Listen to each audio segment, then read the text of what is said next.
What's going on, everybody? Teddy Baldassarre here. So if you were going to run, say, a little experiment, ask people, random people on the street, name as many watch brands as you possibly can.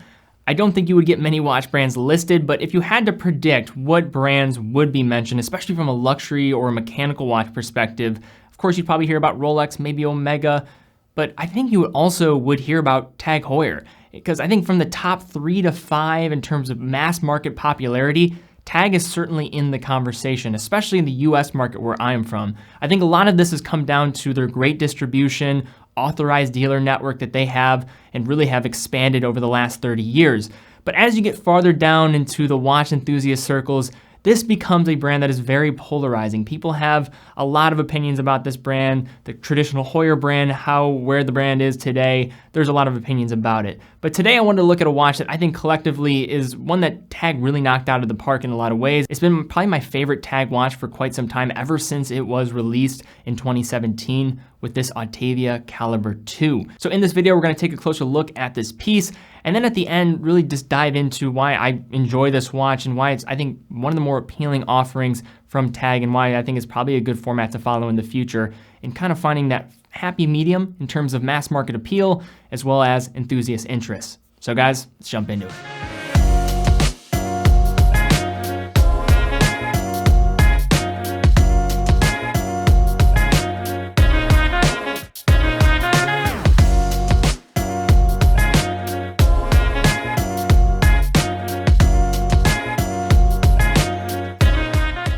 Now, at the time of releasing this video, there was just a recent release of a new Carrera, and it seems like TAG is really positioning the Carrera quite frequently. This 160-year anniversary edition that they just unveiled looks awesome. I think that really follows the same formula that we have here.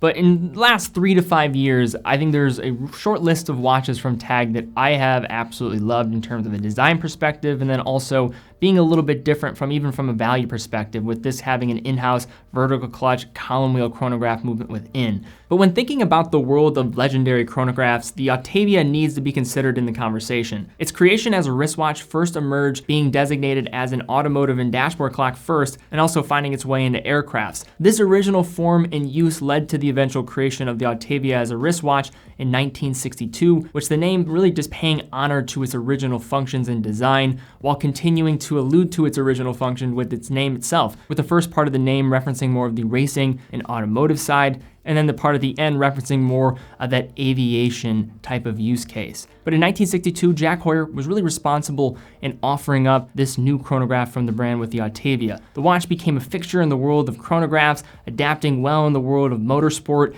and timing other intervals and events. But the line quickly adopted a variety of different bezels, featuring 60-minute timing bezels, 12-hour bezels for tracking additional time zones in a more rudimentary form, tachometer bezels, as well as GMTs that we would see as well. But from a collecting perspective, vintage Autavias of the 1960s are some of the most collectible timepieces out there, but with rising prices that rose along with the demand, there was certainly an interest in having a modern interpretation of the Autavia family. So in 2016, in an effort by then chairman of the LVMH watch division, Jean-Claude Biver, TAG Heuer held a tournament for the collecting community to determine what 1960s Autavia chronograph would be reissued in 2017. The March Madness style tournament brought forth 16 Autavia models in the running. After the tournament was complete, the winner was the reference 2446, and it served as a form of inspiration for the piece introduced in 2017, where much of the styling is very similar apart from a thicker bezel, some different registers in terms of how they're arranged, and the inclusion of a date, with a lot of that just being a byproduct of the new Caliber 2 in-house movement within. But before we actually take a closer look at this piece and into the review of this 2017 Autavia, quick shout out and thanks to Hyde Park Jewelers. They're an awesome authorized dealer. If you're in the Newport Beach, the Denver, or the Phoenix area, definitely check them out. The authorized dealer of many brands, good people over there, and big thanks to them for letting me test drive this watch for a couple weeks. So with this new Autavia model, there's a few things that are gonna be different than the original reference in which it drew a lot of its inspiration, that 2446. First is going to be the swap of the registers, the date, and then also being a little bit thicker. And a lot of that is a byproduct of the case size here, which I think is probably the first point that we should cover in terms of its wear. So first, looking at the case size, 42 millimeters here, and we have a lug to lug of 50.4 millimeters and a thickness of 15.5 millimeters. So to unpack on those dimensions, on my 6¼ inch wrist, or just under 16 centimeters, the watch from a diameter in lug to lug actually wear pretty nicely on my wrist, wearing closer to that of say a 40.5 millimeter to 41 millimeter case. However, there's no question that the watch is on the thicker side here at a large 15.5 millimeters in thickness. When you have this piece strapped onto your wrist, you do not feel the full summation of the actuals in terms of those dimensions, but it is still going to extend out vertically quite a bit. The case finish comes in a high polish with a polished edge along the side to really elevate the look when examining from the side. Along the right side of the case, the Autavia features a crown that operates in typical fashion, hand winding at the first position, changing the date at the second position, and then adjusting the hands at the farthest out point. At the 2 and the 4 o'clock, the Autavia has 2 pump pushers with your stop and your start action at the 2, and with the 4 being your reset. And I just have to say, the action on that stop and start here is very smooth. I'll get into some more details in terms of the movement in a bit, but this is a column wheel movement, very snappy, and TAG did a very nice job with the activation from these pushers here. Now this 2017 version of the Autavia comes both with a beads of rice style bracelet as well as this thick camel leather strap. And in my time with it, I wore it exclusively on the camel leather, didn't have access to the actual bracelet version, so that's what I'm going to speak to specifically here. This one is coming with a contrasted ecru style stitch and is probably best described as tan, but I can tell with my time wearing it that this one is going to certainly break in quite nicely and will age well with consistent wear. Following the strap down to the sign buckle, it tapers down ever so slightly from 21 millimeters at the actual case to 20 millimeters at the buckle. And yes, odd number lug width, I think everybody knows my opinion on that. Always like even if we can, but that is what it is. Now jumping back to the changes of this piece, the first point is a look at the bezel. Compared to the actual original reference, we have a much thicker case, so you don't feel the entire thickness, but you can certainly see that there is a big difference in terms of the thickness of the actual bezel here. It comes showcasing a 12-hour scale. The bezel rotates in 60 clicks in both directions and will give the actual benefit of being able to track an additional time zone if you wish. Looking within the sapphire glass, much of what has remained true with the Autavia remains here. The dial comes with a black matte finished central dial surface, contrasting with the registers in white. Along the outside of the dial, the Autavia features white markings to record running seconds of the chronograph hand, as well as 1/4 second markers set within. Taking a step inward, the dial is adorned with applied markers and polished ends,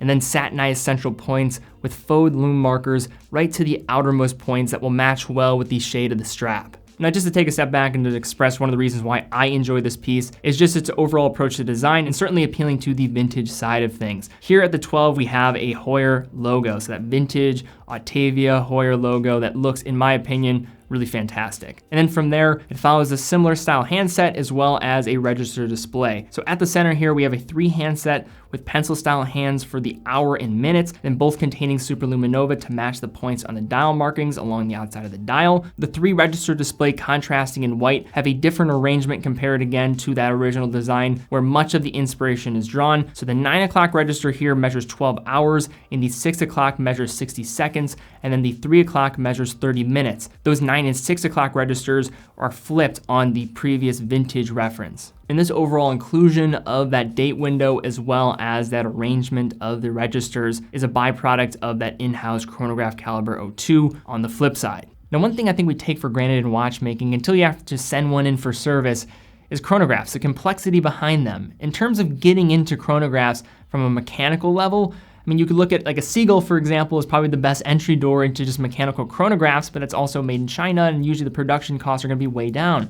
And then getting into Swiss-made chronographs, jumping up to, say, the Values, for example, or modular chronograph systems, you're gonna be spending over $1,000. And then when you get into the world of in-house chronographs, there's a lot of brands out there that outsource much of their production in terms of using base calibers. Omega's done this with Lemanias as well as Patek Philippe. Rolex was using the El Primero movements for quite a while in their Daytonas. So the chronograph and finding it in-house is definitely something that, again, I think we just take for granted a bit. And I bring all this up here because in this watch we do have an in-house TAG Heuer chronograph movement. Their caliber 2 is a column wheel vertical clutch system as well. Now, at first glance at this caliber 2, it's clearly an automatic movement, and really is on full display here with that open case back. And again, this one does feature a column wheel, which can be easily seen coming in red at the top of the movement. The movement has a Côte de Genève finish across the main plate and a black hollowed out rotor. That rotor is going to rotate quite easily, so you are going to be able to get a nice wind out of it, but on the flip side, it is going to be felt at times on the wrist and can be a little bit noisy, but not nearly as noticeable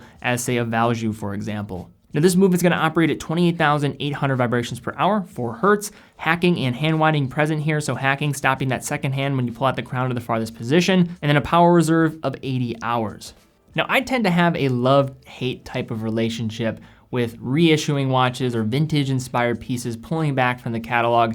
I think there are brands that do this incredibly well and should just keep doing it. There's brands that do it too much and I think they should slow it down. And there's just brands that I don't think maybe do it enough. And I think the latter there is probably how I would classify TAG Heuer. I think this watch, from a lot of elements in terms of its design, where it's pulling from in the catalog, and maybe just minimizing the friction around the brand, I think this watch does a fantastic job. I think collectively this watch has a lot of the winning formula behind a piece that can be both appealing to a collector's perspective as well as a mass market perspective. It might lean a little bit too far in the collector's world, and I think sometimes when you get into the weeds of watchmaking quite a bit, you kind of forget from a mass market perspective where the initiative or the intention should be for some of these brands and why maybe they don't cater necessarily to what their customers are. Because in a lot of cases, their customers aren't maybe sometimes the people that are watching, but also people that are just walking through a mall or just walking through a boutique and are just shopping around and just want to buy a nice watch as they're on vacation.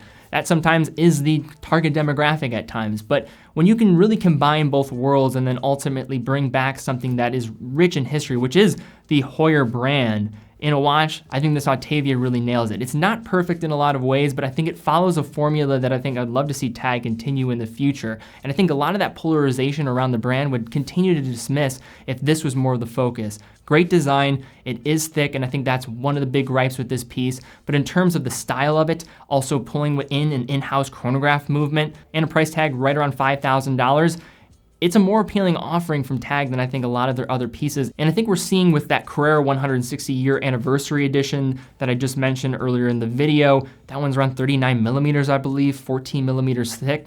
So I think they're onto something. And I think this type of formula and seeing how this does with TAG and where the brand goes, I know the brand is very much changing in terms of its overall leadership. There could be some interesting years ahead for TAG, and I think keeping this one close to the hip in terms of inspiration is a great way to go, and I think both enthusiasts and then also a mass market could really appreciate it in the long run. But guys, I'd love to hear your thoughts. What do you think of this Autavia model? This is personally one of my favorite watches that TAG makes. I would love to see comments down below about what you think of the brand overall, but also what do you think of this piece in terms of the entire catalog and where it represents. Also, if you enjoyed the video, thumbs up, subscribe, and hit the bell icon as well if you're new here. And also head over to the website, authorized dealer of over 20 brands, full factory warranty of all the brands that we carry. And then in addition, have hundreds of different straps and leather goods available as well to really take your watch to the next level. So definitely check that out. But guys, thank you again so much for watching. Be well, and I will see you all very soon.